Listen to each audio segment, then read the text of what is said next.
got so motherfucking design on right now.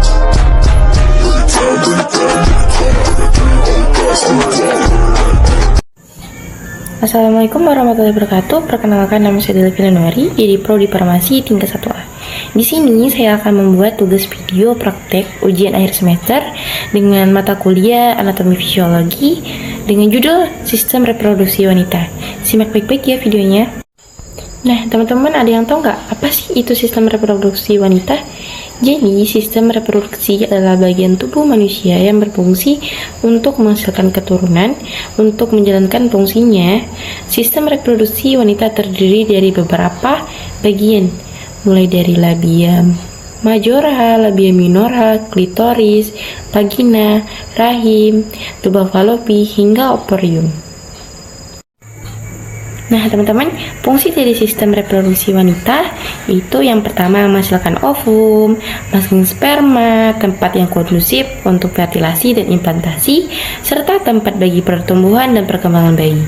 Yang kedua ada organ reproduksi wanita terdiri atas vulva, vagina, serviks, rahim, saluran telur, dan indung telur.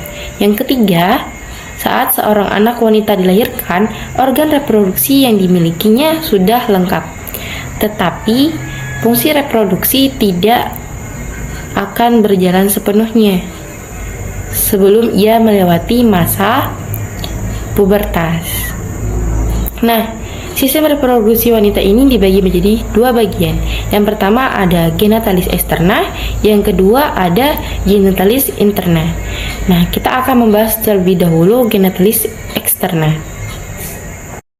Nah, teman-teman, di genitalis externa ini kita akan membahas tentang apa isi itu pubis, glabus clitorius, eksternal lubang uretra, labium majus, labium minus, hymen, vestibulum, perineum, anus. Nah, mons pubis merupakan daerah menonjol di atas simfisis yang akan ditumbuhi rambut kemaluan. 2. Labia majora, lipatan tebal kanan dan kiri dewasa ditumbuhi rambut lanjutan dari mons pubis ke arah anterior dan posterior. Labium kanan dan kiri commissura labiorum anterior posterior. Yang ketiga adalah labia minora, dua lipatan kecil antara kedua labia majora yang berwarna merah.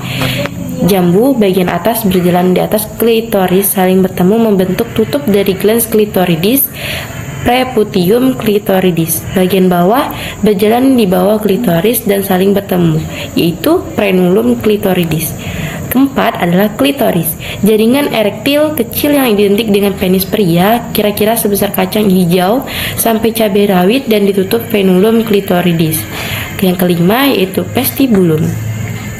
Rongga yang sebelah lateral dibatasi oleh labia minora, anterior oleh klitoris dan dorsal oleh forehead. 6. Perineum, terletak di antara vulva dan anus. Hymen merupakan selaput yang menutupi introitus vagina, biasanya berlubang. Bila tidak berlubang disebut atresia hymenalis atau hymen imperfecta. Yang ke-8 yaitu anus. Anus adalah lubang di mana saluran pencernaan berakhir. Fungsi anus dalam sistem pencernaan sangat penting karena ini menjadi jalan keluar feses dari tubuh organ ini.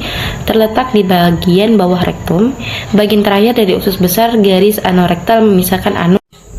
Nah, selanjutnya kita akan membahas tentang genitalis interna. Ada tuba falopi, ovarium, uterus, vagina. Tuba falopi merupakan saluran dengan panjang sekitar 10-13 cm dan diameter sekitar 1 cm yang menghubungkan antara indung telur, yaitu ovarium, dan rahim. Saluran ini berfungsi sebagai tempat berjalannya sel telur dari ovarium menuju rahim saat ovulasi dan sebagai tempat pertemuan sel telur dengan sperma saat proses pembuahan. Yang kedua adalah ovarium. Ovarium atau indung telur atau ovarium adalah kelenjar berbentuk oval dan berukuran kecil yang terletak di kedua sisi rahim. Secara umum, ovarium diketahui sebagai tempat untuk memproduksi dan menyimpan ovum atau sel telur. Apabila terjadi pembuahan, fertilasi oleh sperma, maka kehamilan akan terjadi. Yang ketiga yaitu uterus, juga disebut rahim, adalah organ otot berbentuk buah vir berbalik dari sistem reproduksi wanita yang terletak di antara kandung, kemih, dan rektum. Uterus berfungsi untuk memberi makan dan menampung sel telur yang telah dibuahi. sampai menjadi janin atau sampai sap untuk dilahirkan. Vagina, bagian luar alat kelamin, adalah sebagai jalur masuk sperma serta melindungi alat reproduksi bagian dalam dari infeksi. Vagina terbagi menjadi beberapa bagian. Ada labia major, berfungsi sebagai melindungi organ luar lainnya. Pada masa puber, area kulit di labia major akan tumbuh bulu atau rambut yang juga mengandung kelenjar penghasil minyak. Nah, bagian vagina ini terdiri dari 3. Yang pertama ada labia majora, fungsinya melindungi organ luar lainnya pada masa puber. Area kulit di labia majora akan tumbuh bulu atau rambut yang juga mengandung kelenjar penghasil minyak. Yang kedua, labia minora. Labia minora atau bibir kecil merupakan alat reproduksi wanita yang mempunyai 2 berbagai ukuran. Letaknya tepat di dalam labia majora, mengelilingi bukan ke vagina dan uretra. Saluran pembawa urin, kulitnya sangat halus, mudah teriritasi dan bengkak.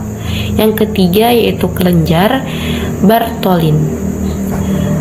Kelenjar ini berada di sisi setelah lubang vagina dan bisa mengeluarkan sekresi cairan lendir untuk melumasi area misfi. Jenis-jenis penyakit reproduksi wanita yaitu yang pertama ada endometriosis, cistis, mioma uteri, kanker serviks, HIV atau AIDS. Nah, apa sih endometriosis? Endometriosis merupakan kondisi yang sering ditemui pada wanita. Endometriosis termasuk kelainan yang timbul ketika jaringan yang membentuk lapisan endometrium dinding dalam rahim tumbuh di luar rongga rahim. Jaringan ini tumbuh di ovarium, usus, dan pada jaringan melapisi panggul atas. Pengaruh hormonal dalam siklus menstruasi menyebabkan jaringan yang salah tempat jadi menjadi nyeri atau meradang dan membentuk hingga pembentukan kista. Yang kedua, cistis. Cistis merupakan sindrom klinis kompleks yang diidentifikasi oleh peradangan akut atau kronis akibat infeksi pada lapisan kandung kemih. Wanita rentan mengalami infeksi kandung kemih disebabkan saluran kencing yang lebih pendek dibandingkan pria. Gejalanya ditandai oleh sering berkemih atau anyang-anyangan, nyeri di air berkemih, serta nyeri di bagian panggul. Ketidaknyamanan pada penyakit ini dapat berkisar dari sensasi terbakar hingga nyeri yang cukup parah. Tingkat ketidaknyamanan juga beragam, terus-menerus atau jarang. Yang ketiga ada mioma uteri, yaitu mioma uteri merupakan tumor jinak yang terdapat pada lapisan dinding rahim yang terdiri dari otot dan jaringan fibrosa. Wanitanya pada usia subur biasanya mengalami kondisi ini. Ukuran pada mioma uteri ini tidak terlihat sehingga sebesar buah semangka. Mioma uteri cenderung terjadi pada wanita berusia 35 tahun dan lebih. Gejala umum mioma uteri antara lain durasi menstruasi lebih dari seminggu, pendarahan menstruasi yang berat, nyeri pada bagian panggul, sering buang air kecil, nyeri saat berhubungan seksual, atau saat menstruasi saat pembengkakan pada perut. Yang keempat ada kanker serviks, yaitu secara singkat kanker serviks merupakan jenis kanker yang dimulai dari leher rahim yang sebagian besar disebabkan oleh infeksi virus papiloma manusia atau human papilloma virus.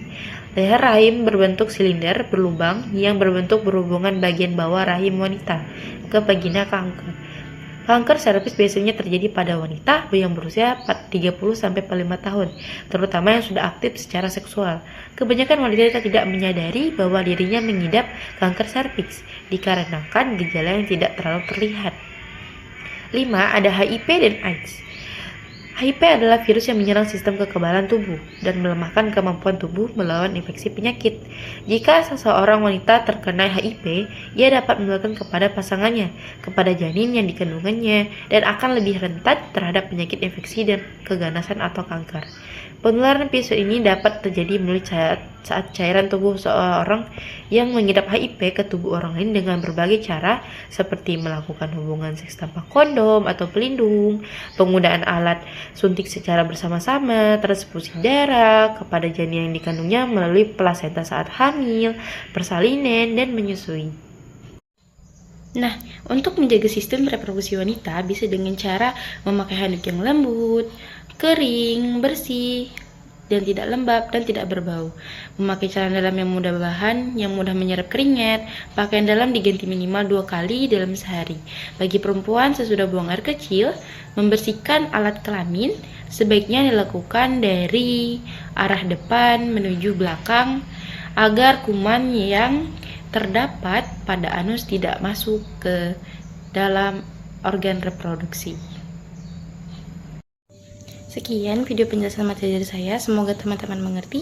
Apabila ada kesalahan saya mohon maaf, kepada Allah saya mohon ampun. Wassalamualaikum warahmatullahi wabarakatuh.